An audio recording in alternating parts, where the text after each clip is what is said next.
लोग एक स्टार को आसमान पे बैठा देखना चाहते हैं, और जैसे ही एक्टर मुंह खोलता है कंट्रोवर्सी शुरू हो जाती है और बॉयकॉट। आज तक वो आरआरआर को प्रमोट कर रहे हैं अमेरिका में। उनकी एयरपोर्ट लुक्स आपने देखी नहीं होगी, उनको आपने भलते सलते कमेंट्स मारते हुए देखा नहीं होगा। और कई बार ऐसा मैंने सुना भी है, जो लोग कहते हैं कि जो 90s के सुपरस्टार हैं इनका दौर ख़त्म हो गया। OTT पे आप अपनी फिल्म को हिट बोलिए, सुपर हिट बोलिए, ब्लॉकबस्टर बोलिए, वो आपकी ईगो के लिए बहुत अच्छा है। मुझे बहुत डाउट है कि ये जो करंट पीढ़ी जिस तरह से चल रही है, वो क्या 30 साल बाद भी उतनी रेलेवेंट रहेगी। सर थोड़ा पीछे आता हूं मैं। 2022, हाँ जी, आपने 2023 का कहा कि करारा जवाब मिलेगा जिन्होंने कहा कि बॉलीवुड ख़त्म हो गया, ये हो गया, लेकिन 2022 में ऐसा क्या हुआ सर जहाँ पे बॉलीवुड की फिल्में चल नहीं पाई? देखिए 22 was the worst year for the Hindi film industry. बुरा वक्त पहले भी आया था, 80s में भी आया था। मुझे याद है एक पर्टिकुलर ईयर था जब वीडियो कैसेट्स आए थे उस वक्त, और पायरेसी इतने बहुत बड़े लेवल पे पहुंच गई थी कि फिल्म इंडस्ट्री बंद करनी पड़ी थी उस वक्त। हाँ, और फिल्म इंडस्ट्री ने एक मोर्चा निकाला था, सबने ब्लैक कपड़े पहने थे और मोर्चा निकाला था गवर्नमेंट को कहने के लिए कि वीडियो पायरेसी को कंट्रोल करिए, वरना सिनेमाज बंद हो जाएंगे। बट उस वक्त भी इतना बुरा दौर नहीं था जितना कि 2022 में था। इसके कई कारण हैं। चूँकि हम पैंडेमिक के बाद आ रहे थे, कई फिल्में, अधिकतम फिल्में पैंडेमिक के बाद आ रही थी, तो हुआ ये कि ये जो प्लानिंग थी फिल्मों की, या जो फिल्में बनी थी, ये प्री पैंडेमिक बनी थी, या उनकी शुरुआत हुई थी, या प्लानिंग हुई थी, या लिखी गई थी, या एग्जीक्यूट की गई थी। तो जब ये रिलीज़ हुई, तब ये कंटेंट जो था काफ़ी टाइम स्टेल लगा। कंटेंट कुछ ऐसा भी था जब लोग कहते थे कि हमें इसे OTT पे देख लेना चाहिए। लोगों की सोच में बदलाव आ गया था इन 2 साल में, क्योंकि आप, मैं, हम सभी, पूरी दुनिया रुक गई थी कोविड की वजह से, और हमारे पास कोई और ज़रिया नहीं था सिवाय हमारे टेलीविज़न के। जब हम नॉन हिंदी फिल्म देख रहे थे, इंटरनेशनल सिनेमा देख रहे थे, वेब सीरीज़ देख रहे थे, वेब शोज़ देख रहे थे, इंटरनेशनल वेब शोज़ देख रहे थे, और हमारे जो टेस्ट हैं वो बदलाव उस वक्त हो रहा था। धीरे धीरे उन 2 सालों में ऐसा बदलाव हुआ कि कई फिल्में जो शायद प्री पैंडेमिक चला करती थी, वो पोस्ट पैंडेमिक नहीं चल रही थी। एक एक्टर का मैं पर्टिकुलरली एग्जांपल देना चाहूँगा, आयुष्मान खुराना का। उनकी कई फिल्में उस वक्त 9-10 करोड़ की ओपनिंग लेती थी, पर अगर आप उनकी 2022 में फिल्में देखेंगे तो अगर आप 2.5 करोड़, 3 करोड़, 3.5 करोड़ की ओपनिंग ले रही है, which is not a good figure at all. 10 crore से 3 करोड़ पे। सिमिलरली कई और एक्टर्स भी हैं, चाहे वो रणबीर कपूर हो, चाहे वो रणवीर सिंह हो, चाहे वो सबको चाहे निराशा देखनी पड़ी इस साल में। आमिर खान की फिल्म से बहुत उम्मीदें थी, लाल सिंह चड्ढा से थे, पर जो ओपनिंग हुई, ओपनिंग तो पहली बात तो लगी नहीं। आप थिएटर में जाके कह सकते हैं कि ये फिल्म अच्छी है या बुरी है, बट लोग थिएटर में नहीं गए। तो वो एक इम्पॉर्टेंट बात थी जो हमने 2022 में देखा। तो कहने का मतलब ये है कि साल 2022 में जो फिल्में फ्लॉप हुई, उसका दोष हमें जाता है, उसका जो क्रेडिट है वो फिल्म इंडस्ट्री को जाता है। हम अक्सर जब फिल्म फ्लॉप होती तो हम कहते हैं कि एग्जामिनेशंस चल रहे हैं, मौसम ख़राब है, IPL है, कोविड हो गया है, वेव आ गई है पैंडेमिक की, या कोई और रीज़न दे देते हैं। पर हम ये नहीं कहते। फिल्म मेकर्स ये भी कहा कि पब्लिक हमारी फिल्म समझ नहीं पाई। हाँ, ऐसे भी कहा, ये भी कहा है, और मुझे बहुत ताज्जुब होता है कि हम अपने आप को दोष क्यों नहीं देते। हम ये नहीं कहते कि हमने अच्छी फिल्में नहीं बनाई हैं। तो ये एक ज़िंदगी में उतार चढ़ाव, ये अप्स एंड डाउन्स होते रहते हैं, बट हमें उसको रेक्टिफाई करना आना चाहिए। हम ये नहीं कह सकते हैं कि ऑडियंस गलत है। मुझे याद है जब एक फिल्म, बहुत बड़ी फिल्म लगी थी उस वक्त, फिल्म का नाम था बंटवारा। अगर आपने सुना हो उस फिल्म के बारे में, उस ज़माने की बहुत बड़ी फिल्म थी, जिसमें स्टारकास्ट थी, बहुत विशाल स्टारकास्ट थी, धर्मेंद्र और विनोद खन्ना, और उस ज़माने के टॉप एक्टर्स थे वो। और जो डायरेक्टर थे वो बहुत बड़े डायरेक्टर थे, JP दत्ता। और JP दत्ता से मैं बातचीत कर रहा था, इंटरव्यू ले रहा था। वो इंटरव्यू देते नहीं थे उस वक्त, पर वो मेरे साथ चूँकि उनके अच्छे रिश्ते हैं तो वो कह रहे थे। तो उन्होंने मुझे एक स्टेटमेंट कहा था जो मैं आज तक नहीं भूला हूँ। उन्होंने कहा था, my film has not failed, the audience has failed. कि मेरी फिल्म बराबर है पर ऑडियंस फेल हो गई। और मुझे इतना ताज्जुब हुआ था उस वक्त कि हम उस वक्त भी फिल्म मेकर्स, कई फिल्म मेकर्स ऑडियंस को दोष देते थे कि भाई हमारी थिएटर्स में हम इसलिए ऑडियंस नहीं आना चाहती। आप अच्छी फिल्में बनाएं, अच्छी फिल्में बनाएंगे तो ऑडियंस थिएटर्स में आएगी, चाहे वो वर्ड ऑफ माउथ के ज़रिए, चाहे वो एक इंट्यूशन होती है। हर जो टिकट खरीदने वाला एक पेट्रन होता है या एक सिने गोअर होता है, मूवी गोअर होता है, उसके दिल में उसे पता है उसे क्या देखना है और क्या नहीं देखना है। उसके पास बहुत अच्छा दिमाग है, तो उसे आप अंडर एस्टिमेट नहीं करिए। ऑडियंस आर द फाइनल जजेस, ऑडियंस इज़ द फाइनल, कहते हैं ना क्रिटिक्स भी फाइनल वही है, वही डिसाइड करते हैं कि किस फिल्म को आसमान पे बिठाना है और किसी ज़मीन पे गिराना है। तो never under estimate the audience. आप देखिए KGF 2 भी चली है, कांतारा भी चली है, RRR भी चली है, कश्मीर फाइल्स भी चली है, भूल भुलैया 2 भी चली है, गंगूबाई काठियावाड़ी भी चली। क्यों? आप फिल्में बनाइए, आप अच्छी फिल्में बनाइए तो दर्शक सवेरे 6 बजे के शो में भी आएंगे, जैसे KGF 2 के दौरान आए थे। और अगर आप बुरी फिल्में बनाएंगे तो आप उसे हॉलीडे पीरियड पे भी रिलीज़ करिए, रक्षाबंधन पे भी रिलीज़ करिए, तो लाल सिंह चड्ढा और रक्षाबंधन फ्लॉप हो जाएंगी। सर एक और इसी से जुड़ा हुआ सवाल आता है कि हमने अभी किस तरह से मार्केटिंग करनी चाहिए, कैसे इंटरव्यूज़ देने चाहिए एक्टर्स ने, देखिए दिग्विजय, स्ट्रैटेजी होनी। देखिए दिग्विजय, अभी शुरुआत में मेरी कुछ देर पहले मैंने आपसे कहा कि उस वक्त ट्रेलर्स बोला करते थे, 1970s और 80s की बात कर रहा हूँ। आज सोशल मीडिया आ गया, हमें उसे यूज़ करना चाहिए ट्रेलर्स डालने के लिए, पोस्टर्स डालने के लिए। बट ये जो इंटरव्यूज़ देते हैं, ये जो स्टार आते हैं, हर चैनल को इंटरव्यू देने आते हैं, या हर जर्नलिस्ट को इंटरव्यू देने आते हैं, या मॉल्स विजिट करते हैं, मैं उसके खिलाफ हूँ। ये मेरा पर्सनल ओपिनियन है, इसलिए क्योंकि आप मुंह खोलते हैं और कंट्रोवर्सी हो जाती है। वो अक्सर ऐसा होता है, अक्सर, मैं सबका नाम नहीं लूँगा, पर अक्सर ऐसा होता है कि जर्नलिस्ट फिल्म के बारे में कम और अन्य चीज़ों के बारे में, अन्य इश्यूज़ के बारे में सवाल पूछने लगते हैं। और जैसे ही एक्टर मुंह खोलता है, कंट्रोवर्सी शुरू हो जाती है और बॉयकॉट, और वो कहते हैं ना कि नारे लगने शुरू हो जाते हैं सोशल मीडिया पे। तो ये मेरा मानना है और ये मेरी व्यक्तिगत राय है कि एक्टर्स को इंटरव्यूज़ नहीं देना चाहिए, उन्हें ट्रेलर्स देना चाहिए, ट्रेडिशनल वे में जाना चाहिए। अगर आपको याद हो दृश्यम 2, उन्होंने सिर्फ ट्रेलर, टॉकी ट्रेलर या जो गाना था बैकग्राउंड का, वो उन्होंने रिलीज़ किया था। और अब पठान में भी यही स्ट्रैटेजी अपनाई जा रही है। पहले टीज़र आया, फिर 2 गाने आए, फिर ट्रेलर आया। बुर्ज खलीफा पे इन्होंने एक इवेंट किया जहाँ पर ट्रेलर दिखाया गया। That's it. आप देखेंगे नहीं कि शाहरुख खान मॉल्स में जा रहे हैं या शाहरुख खान 25 लोगों को एक दिन में इंटरव्यू दे रहे हैं। Not at all. उनका जो कंटेंट है वो बात करेगा, and which is the right way to publicise your film, क्योंकि आपको अपनी फिल्म को पब्लिसाइज करना है। आधे से ज़्यादा जर्नलिस्ट को, सॉरी टू से दैट, मैं माफ़ी मांगता हूँ, आधे से ज़्यादा जर्नलिस्ट को ये भी नहीं पता होता है कि वो क्या पूछना चाहते हैं और उस एक्टर का बैकग्राउंड क्या है, और वो गिने चुने सवाल पूछते हैं, एंड विच इज़ रिडिकुलस। क्योंकि आपको उस फिल्म के बारे में पूछना चाहिए, न ये कि आप उसे अलग अलग इश्यूज़ के बारे में पूछ रहे हैं।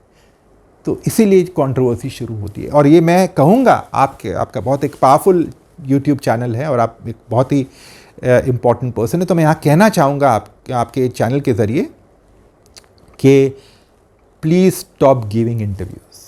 ये मेरा मानना है और ये मेरा एक हम्बल ओपिनियन है to all producers, directors and actors. Stop giving interviews to all and sundry. सभी को इंटरव्यूज़ मत दीजिए। इनफैक्ट आप अपने ट्रेलर को पब्लिसाइज करिए, आप अपने सॉन्ग्स को पब्लिसाइज करिए, आप अपने डायलॉग ट्रेलर्स को पब्लिसाइज करिए जैसे पहले होता था। आपके पोस्टर्स स्प्लैश करिए सोशल मीडिया, उसे एज अ बून यूज़ करिए, सोशल मीडिया पे पब्लिसाइज करिए, होर्डिंग्स लगाइए, जो आप कर सकते हैं। आपकी फिल्म को बात करना चाहिए, that is more important than anything else. And in fact मैं कई बार ऐसा देखता भी हूँ कि और दृश्यम ने प्रूव किया है, और मुझे अभी यकीन है कि पठान भी ये बात प्रूव करेगी, जो कि सही बात होगी।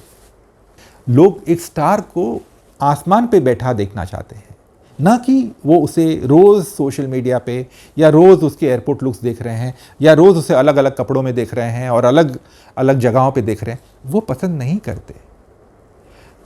जब मैंने अपना करियर शुरुआत किया था, मुझे याद है हम एक फिल्म पार्टी में बैठे थे और उस वक्त अमिताभ बच्चन जी की एंट्री हुई थी। मैं फिल्म का नाम भी बताना चाहूँगा, फिल्म का नाम था दोस्ताना। अमिताभ बच्चन और शत्रुघ्न सिन्हा, उनकी एंट्री हुई थी कोई पार्टी में उस वक्त, और पूरा हॉल साइलेंस था। वो बस उन्हें देखते ही जा रहे थे। ये होते हैं स्टार की एंट्री, ये होते हैं स्टार की कदर। आज की तारीख में वो जो स्टार, जो पावर है वो मिसिंग है, क्योंकि कहीं ना कहीं जो एक्टर्स हैं उन्होंने सोशल मीडिया पे ओवर एक्सपोजर के ज़रिए, मुझे इस मामले में रणबीर कपूर की स्ट्रैटेजी बहुत अच्छी लगती है। रणबीर कपूर ब्रह्मास्त्र को प्रमोट करते हैं, फिर चुप हो जाते हैं।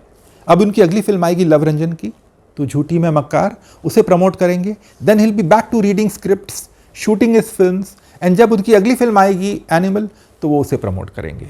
उन्हें आप एयरपोर्ट लुक्स में नहीं देखेंगे, उन्हें आप आए दिन सोशल मीडिया पे, I don't even know if he is on social media और not, he is not on social media, okay, Instagram, Twitter पे भी नहीं, बिल्कुल नहीं। तो ऐसा आप उन्हें देखेंगे भी नहीं। जो मुझे बहुत अच्छी लगती है स्ट्रैटेजी, उनकी फिल्म चले ना चले, उनकी फिल्म ब्लॉकबस्टर हो, एवरेज जाए, हिट जाए, सुपर हिट जाए, नहीं चले, वो अलग बात होती है, पर उनकी स्ट्रैटेजी बहुत अच्छी है। Is a very wise man, और ये I think every actor should follow this. और ये पुराने ज़माने में होता था, बट अब ओवर एक्सपोजर की वजह से ये बहुत हो रहा है। सर जैसे आपने कहा कि रोज रोज दिखते रहेंगे, ओवर एक्सपोज हो जाते हैं, तो आजकल हमें रोज एक ट्रेंड जो दिखाई देता है वो है बॉयकॉट बॉलीवुड का। हाँ जी, पिछले 2 सालों से या 1-1.5 साल से तो हम देखते ही आ रहे, चाहे कुछ ट्रेलर आए या कुछ भी आए, वो एक ट्रेंड शुरू हो ही जाता है किसी भी एक्टर को लेकर। हाँ जी। ये इस ट्रेंड ने सर कितना इम्पैक्ट किया है बॉलीवुड फिल्मों को और बॉक्स ऑफिस कलेक्शन? देखिए, मैं कहूँगा थोड़ा बहुत इम्पैक्ट तो है ही, क्योंकि जो बॉयकॉट बॉलीवुड ट्रेंड करते हैं वो भी आप और मेरी तरह सिनेगोर रहे होंगे या सिनेगोर हैं शायद, और वो शायद किसी वजह से नाराज़ हैं या उनकी कोई रीजंस होंगे, फाइन। बट ये कहना कि उनकी वजह से फिल्में फ्लॉप हो रही है, मैं थोड़ा डिफ़र करना चाहूँगा।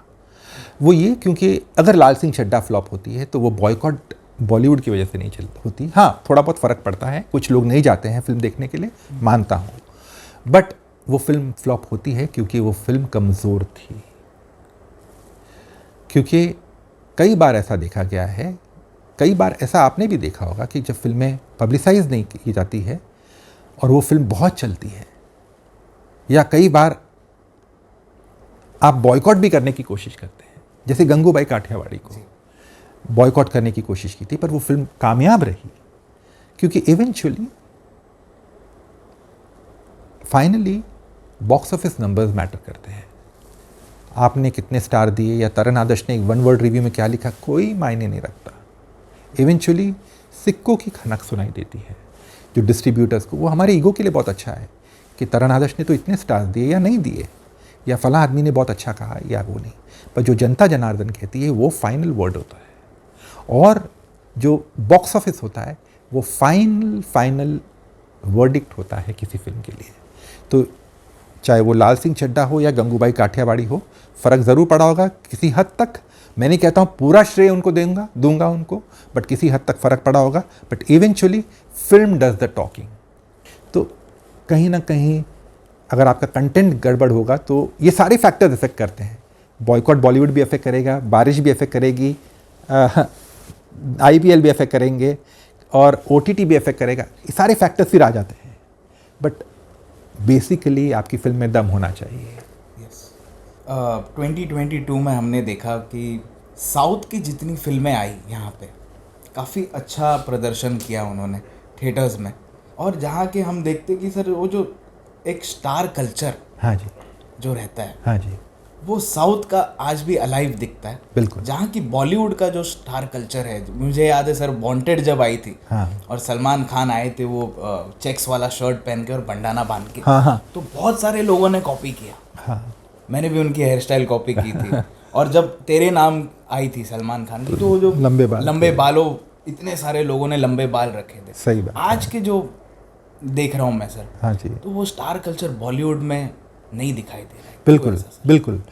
इसके कई कारण हैं। पहली बात तो जैसा कि हमने थोड़ी देर पहले डिस्कस किया, ओवर एक्सपोजर। सेकंड, जो हमने बैड कंटेंट, अगर आपकी फिल्में गड़बड़ होंगी, अगर आपकी फिल्म में दम नहीं होगा, तो वो रिफ्लेक्ट करता है स्टार पावर पे, और आज की तारीख में मीडिया भी या कोई भी, हम बहुत जल्दी ऑबिचुरीज लिख देते हैं, ख़त्म हो गई, ये स्टार ख़त्म हो गया, इसका दौर ख़त्म हो गया, it's over. But only one Friday, सिर्फ एक फ्राइडे ही काफ़ी है उस स्टार को वापस लाने के लिए। अभी आपने एक फिल्म का जिक्र किया जिसका नाम था वांटेड। उससे पहले सलमान ने कतार में फ्लॉप्स दी थी, बट एक फ्राइडे, एक शुक्रवार ने सब कुछ बदल दिया। वो वांटेड आई और टाइट पूरी चेंज हो गई, और उसके बाद सलमान ने ऐसी कई फिल्में दी जिन्होंने 300 करोड़ तक का बिजनेस किया है domestic box office, India box office पे, net business, which is fantastic.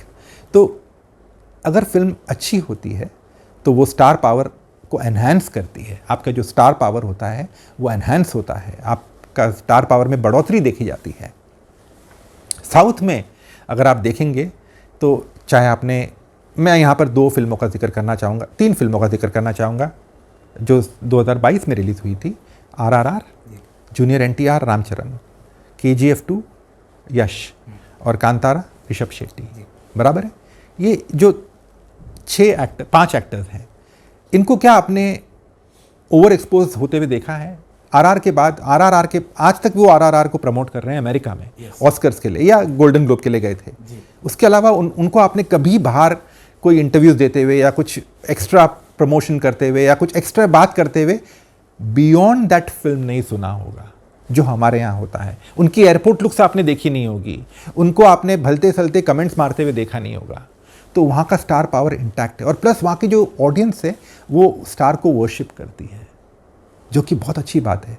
हमारे यहाँ भी होता था, मुझे याद है 1970s और 80s में राजेश खन्ना, इनफैक्ट जो राजेश खन्ना का स्टारडम था, मैंने देखा है उनके घर के बाहर जिस तरह से कतार होती थी, और उनका स्टारडम थोड़ा शॉर्ट लिव था क्योंकि 5 साल बाद उन्हें ओवरथ्रो कर दिया गया था। अमिताभ बच्चन आ गए थे एंग्री यंग मैन, जंजीर से। बट जो 5 साल जो उनका था, मुझे नहीं लगता अमिताभ बच्चन ने भी वो दौर देखा है। हालांकि मैं अमिताभ बच्चन का फ़ैन हूँ, या उस वक्त था, बट जो राजेश खन्ना का जो दौर था, जो सुपरस्टारडम था, उस दौर में, मैं 1970s की बात कर रहा हूँ, वो आप डिस्क्राइब नहीं कर सकते, डिस्क्राइब ही नहीं कर सकते थे। It was madness. तो जो वर्शिपिंग होती थी वो उस वक्त भी होती थी। अमिताभ बच्चन की एक साल में 6 और 7 फिल्में रिलीज़ होती थी, और वो सारी के सारी silver jubilee, golden jubilee 100 weeks चला करती थी। क्यों? क्योंकि कहीं ना कहीं फिल्में भी अच्छी थी, अमिताभ बच्चन का भी दौर चल रहा था। अमिताभ बच्चन भी बहुत बहुत बड़े एक्टर हैं, उनका वो was a big superstar at that point of time. But at the same time वो जो हीरो वर्शिपिंग होती थी, जो आज मिसिंग है, आज बुरी तरह से मिसिंग है, क्योंकि कहीं ना कहीं दोष हमारे में, हमारे एक्टर्स में है, जो कभी कभार गलत बयान भी दे देते हैं, कभी कभार दे don't know where to draw the line, and they sometimes speak which is, जो बोलते हैं वो सही नहीं होता। तो ऑडियंस की जो भावनाएं उनको ठेस पहुंचती है। तो आई एम श्योर ये दौर वापस आएगा। थोड़ा सा कहते हैं ना, परहेज़ करने की ज़रूरत है, थोड़ा सा एक लाइन ड्रॉ करने की ज़रूरत है, और थोड़ा मैच्योरिटी से इसे हैंडल करने की ज़रूरत है। काम पे फोकस करिए, क्योंकि आपका काम बोलता है eventually.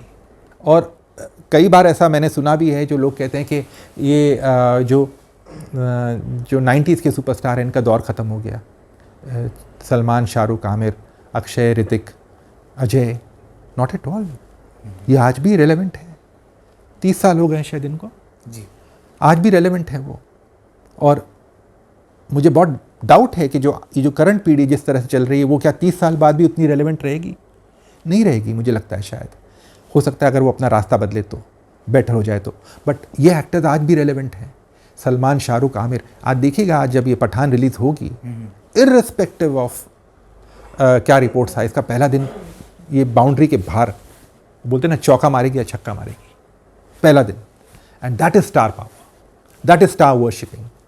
And I think that will, ये फिल्मों का चलना भी बहुत ज़रूरी है। ये फिल्म एक एग्जामिनेशन, ये फिल्म एक परीक्षा समान है सभी के लिए, फिल्म इंडस्ट्री के लिए और उन एक्टर्स के लिए, उन प्रोडक्शन हाउस के लिए। क्योंकि और ये जो क्वार्टर है, ये 5 बड़ी फिल्में आ रही है इस क्वार्टर में, जनवरी टू मार्च में। और ये बहुत ज़रूरी है कि ये 5 फिल्मों का चलना ज़रूरी है। क्योंकि जब हम कहते हैं अच्छे दिन वापस लौट आएँ, तो इन फिल्मों से हो सकता है, फिंगर्स क्रॉस्ड, वापस लौट आएँ। सर आजकल हम देख रहे हैं OTT पे भी हाँ जी, काफ़ी सारी फिल्में रिलीज हो रही है हाँ जी, सर। और जितनी भी फिल्में OTT पे आ रही है हम देख रहे हैं कि this is the most watched film, या no this is the best film, ऐसे ही वर्डिक्ट आ रहे हैं। तो सही मायने में जज कैसे किया जाए उस film देखिए OTT पे आप जज नहीं कर सकते अनलेस वो अपने ट्रेंडिंग में डालते हैं कि ये ट्रेंड हो रही है, but they don't give out the numbers. एक वक्त था जब एक पर्टिकुलर एक्टर की फिल्म उन्होंने कहा था कि इतने लोगों ने देख ली, इतने लोगों, करोड़ों लोगों ने देख ली, और इतने उन्होंने कोई प्रेस रिलीज में मुझे एक फिगर भेजा था कि इतने फलां लोगों ने हमारी फिल्म देखी है OTT पे। तो मैंने अमेज़ॉन और नेटफ्लिक्स के दोनों जो प्रोफेशनल्स हैं उनको फ़ोन किया, मैंने कहा ये कहाँ तक सच है। तो वो उन्होंने मुझे ये जवाब दिया कि अमेज़ॉन और नेटफ्लिक्स दुनिया भर में, विश्व भर में फिगर्स डिस्क्लोज़ नहीं करते कितने लोगों ने देखा है, या उस वक्त नहीं करते थे। और आज आप हाँ ये कह सकते हैं ट्रेंड हो रही है, क्योंकि वो नेटफ्लिक्स अपने ट्रेंडिंग फिल्म डालते हैं, अमेज़ॉन डालते हैं कि कौन सी जा रही है, या डिज्नी प्लस हॉटस्टार डालता है। बट ये आप नहीं अंदाज़ा लगा सकते। तो आप अपनी पीठ थपथपा सकते हैं और कह सकते हैं कि भाई मैंने तो चौका मार लिया। बॉक्स ऑफिस एक एक्चुअल बैरोमीटर होता है जहाँ पर आप डिसाइड कर सकते हैं कि कौन सी फिल्म इस पार है या उस पार है, कौन सी फिल्म हिट है या फ्लॉप है। क्योंकि वो शुक्रवार के रोज़ जब वो फिल्म रिलीज़ होती है तो आपको अंदाज़ा हो जाता है कि ये किस तरफ जा रही है और उस फिल्म का परिणाम क्या होगा। हाँ, बॉक्स ऑफिस कलेक्शंस कई बार स्लो होते हैं और बाद में पिकअप करते हैं, जैसे कश्मीर फाइल्स में हुआ था या कई और फिल्मों में हुआ था। जैसे एक फिल्म आई थी करीबन 1970s में जिसका नाम था जय संतोषी माँ, और वो एक बहुत छोटी फिल्म थी, किसी को उम्मीद नहीं थी, और वो शोले के साथ कुछ या कुछ उसी दौरान रिलीज़ हुई थी। और जब शोले और जय संतोषी माँ रिलीज़ होती थी तो शोले के यहाँ कतार तो होती थी, पर दुगनी कतार जय संतोषी माँ होती थी। क्यों? क्योंकि कहीं ना कहीं ऑडियंस को कंटेंट भी चाहिए होता था, और अगर फिल्म अच्छी होती है तो वो बॉक्स ऑफिस उसे और आगे ले जाता है। तो वो वर्डिक्ट फाइनली मैटर करता है। जो ऑडियंस बोलती है ना, और जो बॉक्स ऑफिस कलेक्शंस होते हैं, वो फाइनल वर्डिक्ट होता है। OTT पे आप अपनी फिल्म को हिट बोलिए, सुपर हिट बोलिए, ब्लॉकबस्टर बोलिए, ऑल टाइम हाईएस्ट ग्रॉसर बोलिए, या जो भी उसे एडजेक्टिव्स एंड पर्सोनिफिकेशन देना चाहते हैं वो दीजिए। वो आपकी ईगो के लिए बहुत अच्छा है, बट रियलिटी बॉक्स ऑफिस है। सर आजकल हम देख रहे हैं कि जो बड़े पर्दे के स्टार्स हैं, हाँ जी, वो OTT पे डेब्यू करने जा रहे हैं। जैसे अभी रिसेंटली शाहिद कपूर की एक वेब सीरीज आने वाली है, फर्जी। हाँ जी। आपको क्या लगता है सर कि जब एक बड़े पर्दे का स्टार OTT पे डेब्यू करता है या काम करता है, हाँ जी, तो उनका स्टारडम इफेक्ट करता है? I don't think so. देखिए क्या होता है आज की तारीख में, थोड़ा बहुत फ़र्क पड़ता होगा क्योंकि शायद वो लोग सोचते हैं कि हम इसे अभी OTT पे देख रहे हैं, but generally stars are meant for the big screen. मैं अमिताभ बच्चन जी को कौन बनेगा करोड़पति में देखना पसंद करूंगा, सलमान खान को बिग बॉस में देखना पसंद करूंगा। मैं एवरी डे बिग बॉस देखता भी हूँ, और मैं वो शुक्रवार और शनिवार को सलमान खान को बिग बॉस पे भी देखता हूँ। मुझे बहुत अच्छा लगता है क्योंकि वो गेम शो है, बट मैं उन्हें समहाउ, ये मेरी सोच है, मैं उनको एक सीरीज़ में देखना पसंद नहीं करता। हाँ, मैं सलमान को किसी का भाई किसी की जान या टाइगर 3 में देखना पसंद करूँगा। शाहरुख को मैं पठान में डंकी और जवान में देखना पसंद करूँगा। रणबीर को मैं एनिमल में और तू झूठी में मक्कार में देखना पसंद करूँगा, न कि एक सीरीज़ में। ये मेरी राय है, और I think stars are meant for the big screen. जब मैं कहता हूँ तो ये बहुत दिल से कहता हूँ, क्योंकि ऑफकोर्स स्टार्स के लिए बहुत बहुत अच्छी इनकम है, बहुत बड़ी इनकम है, बट बड़े पर्दे पर आपकी जो मेन ऑडियंस है, आपकी जो टारगेट ऑडियंस है, वो बड़ा पर्दा है। And I think you should limit yourself to big screen. Sir अभी कुछ स्टार्स के नाम लूँगा जिनको 10 साल हो गए बॉलीवुड में। अच्छा। सबसे पहले मैं नाम लेना चाहूँगा वरुण धवन का, मैं सिद्धार्थ मल्होत्रा, अर्जुन कपूर जिनकी अभी कुत्ते रिसेंटली आ गए। सर अभी कुछ स्टार किड्स के मैं नाम लूँगा। आपको क्या लगता है इन जो स्टार किड्स में सबसे ज़्यादा बॉक्स ऑफिस पोटेंशियल किस में लग रहा है आपको? सबसे पहले सर आर्यन खान, शाहरुख खान के, अनन्या पांडे, जानवी कपूर, सारा अली खान, सर सुहाना खान।